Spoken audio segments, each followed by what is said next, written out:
and everyone was watching. After something like that, the smart movies usually step back, rebuild quietly, let the noise die down, and then came back stronger. Instead, he went on podcast. One of the biggest topic that came up in the interview was something that has followed Drake for years. The idea that he borrowed from different cultures depending on whatever market he is trying to win over at the time. One day, the accent and the energy is from one place. The next day, it sounds like every completely different. Then Toronto, then somewhere also entirely. Some people define this as appreciation, as someone who loves different cultures and shows that love through the music, and there is something to that argument, but there is a real difference between appreciating a culture and changing your entire personality to fit into it whenever it's convenient. We have seen what happens when that line gets crossed.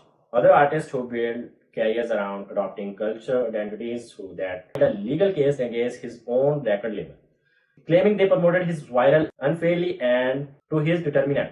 Now, think about that for a moment. Thoughtful the entire history of competitive rap, artists who had public battles, they have lost. They have taken their hits and then they have came back through their music. That is how it has always worked. Filing a lawsuit after losing that battle is something that has simply never happened before. And most people watching this situation do not understand why he is doing it. Because it does not make sense. And it does not make him look stronger. It makes him look like someone who cannot accept a loss. There have been other moments too that have people scratching their heads, questioning about his physical appearance and whether certain things have been altered, testing a teenager actress and giving her advice about boys while she was still very young, or behavior in public settings that does not match the image he has spent years building. And then the interview itself, where instead of coming across as ground and focused, he and the most spend most of their time validating each other, telling each other how great they both are, working through what felt like very public therapy session that neither of them really needed to have in front of camera. It was hard to watch. Here is what I think is really happening. Drake built a persona over the course of his career, a carefully crafted image of someone confident, successful, untouchable, in control of everything around him. But underneath that persona is the real person. And right now, these two versions of him seem to be in serious conflict. The real person does not know who he is right now, and because he does not know, every public move he makes feels like a little off, a little desperate, a little like someone trying too hard to convince everyone, including himself, that everything is fine. The great version of Drake, and then the interview itself, where instead of coming across as ground and focused, he and the most version of Drake existed when those two things were in alignment, when the music was honest, when the confidence felt earned, when he was not chasing validation from podcaster or filing law. The music business spent the entire career trying to understand. They figured out how the internet actually works. Not just how to use it, but how to control it. How to make millions of people pay attention to exactly what he wants them to pay attention to. Exactly when he wants them. And now, after years of playing that game at the highest level, something seems to have gone wrong. Or did it? Before the fame, before the controversy, before the headlines, he was just a quiet teenager from a small town in Georgia. While other kids his age were out of parties, he was online, running fan accounts, studying what made people share things, what people become obsessed with things. He was not just browsing the internet for fun. He was studying it like a scientist studies a laboratory. And eventually he became both of the scientist and the experiment. His first big song was not supposed to change everything. He bought a beat online for $30. He recorded a song in his bedroom using free software and uploaded it to a music sharing site. There was no big label behind it, no major marketing campaign, just a kid with good ear and deep understanding of what people online respond to. By the time the dust settled, the song had spent more weeks at the top of the charts than almost anything before it. And this young man from Georgia had become household name, but time marketing department combined. And they signed him immediately. But here is where the story gets more complicated. Goes viral is like a drug. Once you have experienced it, you want to feel it again. And record labels are very good at finding ways to keep that feeling going, because it also very good, so because it is very good for their business. What the label figured out quickly was simple. For this particular artist, controversy sold even better than music.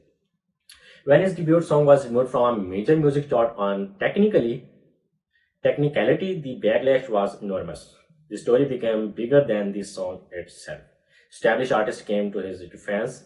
Debates broke out everywhere, and every single debate was essentially free advertising. By the time the dust settled, the song had spent more weeks at the top of the charts than almost anything before it. And this young man from Georgia had become household name. But what happens when your success is built on a controversy is that you always have to find a way to top yourself. His next chapter involved coming out publicly as a gay man, which is the world of hip hop was genuinely groundbreaking. Nobody had done it quite like he did, and he leaned into it completely new visuals, new fashion, a completely new brand. Then came the music video that truly divided the country. He performed as a character who slides down a pool directly into a version of hell. He released a limited run of custom sneakers that were marketed with a deeply provocative religious imagery. Nike filed a lawsuit. Conservative political figures who had never previously mentioned his name suddenly had a lot to say about him, which pushed his name into millions of new conversation overnight. That was not an accident. The product was never really the shoes. The product was the outrage itself. And he and his label sat back and watched the attention translate directly into money. Now, here is the part of this story that is easy to miss underneath all the controversy. Music generally saved this young man's life at some point. He has opened that alarm people around him.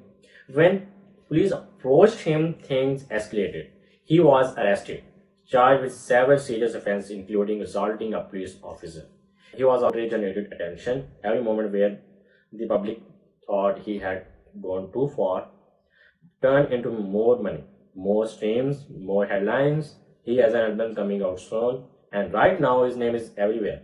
The honest question is not whether this is real or staged. The honest question is whether someone can play this particular game at this level of intensity for this many years without eventually losing track of where their strategy ends and where the real person begins. Most artists who go down this road eventually reach a point where they cannot tell the difference anymore, and that is when things stop being strategy and start being a real problem. Whether you like him or not, whether you agree with his choices or not, there is no question that this young man is one of the most strategically intelligent artists of this generation. But even the smarter strategies have limits. And the music industry has a long history of eating people alive, especially when the one who thinks they are the one doing the eating tell which who this turns out to be. Every time a new artist blows up overnight, the internet immediately start asking the same question. Were they real or were they planted? The terms get thrown around so much these days that it has almost lost its meaning. But here is the thing. They are actually different level to this, and some of them are a lot more serious than others. Let's walk through all five, from the most subtle all the way down to the most troubling. Level 1, the organic plant. These are the smartest ones because on the surface, everything looks completely real. The story always follows the same pattern. They come from nowhere, they record something simple in the bedroom, it goes viral. The world discovered them, and just like that, a star is born. But when you look a little closer, the bedroom is in $1 million home. The viral movement was quietly coordinated behind the scenes, and professional management was already in place long before anyone ever heard their name. These artists keep the log and feel of someone who did it the hard way, while secretly having every resources a major label could provide. Well-known example, specifically on to focus on music full-time. The connection to the major label did not happen by accident. It happened through a carefully built network of industry relationships that had been in place for years. The reason Level 1 works so well is because the artist is genuinely talented. The story just is not entirely what it seems. Level 2. The obvious plot. These artists grow from unknown to everywhere almost overnight, and even casual listeners notice that something does not quite add up. They show up on producing for other artists. With an established manager already in his corner, both parents had entertainment industry backgrounds, and the artist had been even pulled out of traditional school specifically on to focus on music full time. The connection to the major label did not happen by accident. It happened through a carefully built network of industry relationships that had been in place for years. The reason Level 1 works so well is because the artist is genuinely talented. The story just is not entirely what it seems. Level 2. The obvious plot. These artists grow from unknown to everywhere almost overnight, and even casual listeners notice that something does not quite add up. They show up on major festival lineups before they have a real fan base. They get television appearance before they have a real catalog. They collaborate with the established stars on their second single. The machines give them very awkward sign of success before they have actually earned it through real audience growth. You will see the streaming numbers, but you will never hear anyone playing their music in real life. They are trending online, but nobody around you is actually talking about them. The idea is simple: push hard enough and fast enough, and eventually real fans will follow. Sometimes it works, sometimes it collapses just as fast as it started. The most commonly used example in this category is a female rapper who went from completely unknown to being called a princess of an entire genre within just a few months of her first song dropping. She was on a major red carpet events within a year of that. One thing that really gets mentioned is that the head of her record label had family ties to one of the largest music companies in the world, which means it was not just money being spent on her career, it was access to every important door in the industry being opened at the same time. Level 3. The puppet. This is where things get a little more uncomfortable. These are artists who became what the industry wanted them to be rather than what they actually wanted to be, themselves. They had some early access, but the real machine did not kick in until powerful people reshaped them from the ground up. The image, the sound, the personality, all of it constructed. One of the clearest example of these, one of the biggest pop star in the world today. She started out playing piano in small venues, doing jazz standards, wearing normal clothes, just a regular young woman trying to make it in music. She got signed to a major label as a teenager and was dropped just 3 months later because the label thought she was too ordinary and not marketable enough. So she changed everything. Her personal and stripped back behind her career. The public largely rejected it because they did not want the real person, they wanted the character they had been sold. Level 4. The Nepo Baby. These artists were inside the industry before they ever become artists themselves. They grew up around it, they had dinner with label executives as children, they watched their parents record albums, they had access to studios and producer and industry connections from the day they were born. They can afford to fail over and over again and still get on the charts because this evidence was always there. Some Nepo babies are born into it so completely that their success feels almost predetermined before they ever release a single note. One of the most surprising names in this category is one of the most successful rappers of the last 2 decades. His father was a professional musician who worked alongside some of the founding figures of rock and roll. Two of his uncles were also established musicians. One played bass with one of the famous song group in history, and the wrote songs for one of the greatest soul singers who ever lived. He was already earning real money as a television actor as a teenager, which gave him both financial resources and industry connections before he ever released his first mixtape. Starting from the bottom was great marketing, but the bottom in his case came with a safety net most people could never imagine. Level 5. Super plant. This is the most serious level and the most troubling one of the about. These artists do not write their own music. They do not choose their own image. They do not control their own social media. They show up, perform the role they have been assigned, and collect a percentage of what they generate. Many of them started as children, put enough development program that shaped every part of who they were, what they eat, what they said, painful unrevealings.